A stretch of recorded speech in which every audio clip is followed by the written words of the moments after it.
भीषण तबाही देखने को मिल रही है। आपदा में अब तक 147 लोगों की मौत हो गई है, 34 लोग लापता बताए जा रहे हैं, 229 लोग घायल हैं। भारी बारिश से एक एनएच और 274 सड़कें बंद हैं और अब तक प्रदेश को 1387 करोड़ से ज्यादा का नुकसान हुआ है। राज्य आपदा प्रबंधन प्राधिकरण की तरफ से रिपोर्ट जारी की गई है, जिसमें ये जानकारी दी गई है कि अब तक प्रदेश को 1387 करोड़ से ज्यादा का नुकसान हुआ है। भारी बारिश से हिमाचल प्रदेश में भीषण तबाही देखने को मिल रही है और अब तक आपदा में 147 लोगों की मौत हुई है, 34 लोग लापता हैं, 229 लोग घायल हैं। भारी बारिश से एक एनएच और 274 सड़कें प्रभावित हुई हैं, बंद हैं ये।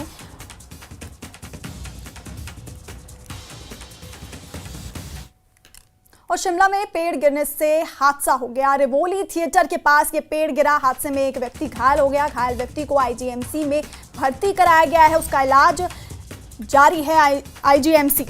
और शिमला में पेड़ गिरने से ये बड़ा हादसा हुआ है। रिवोली थिएटर के पास ये पेड़ गिरा है, हादसे में एक व्यक्ति घायल हो गया है और घायल व्यक्ति का फिलहाल इलाज जारी है, आईजीएमसी में भर्ती कराया गया है।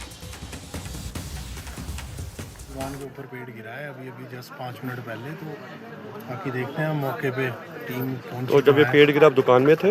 हाँ जी, लड़का दुकान में था जी, मैं बस जस्ट बाहर खड़ा था और बस घर जाने की तैयारी में था और बस बचाव हो गया जी। बाकी एक लड़के को लगी है, वो बेचारा बेहोश था, उसको आईजीएमसी लेके गए हैं, अभी देखो क्या रिपोर्ट। तो इसकी जो ये पेड़ गिरा है, इसकी आपने एप्लीकेशन दी थी, कुछ दिया हुआ आपने पहले जी? फिलहाल कुछ नहीं जी, बस ये चली हुई थी जी गतिविधि की।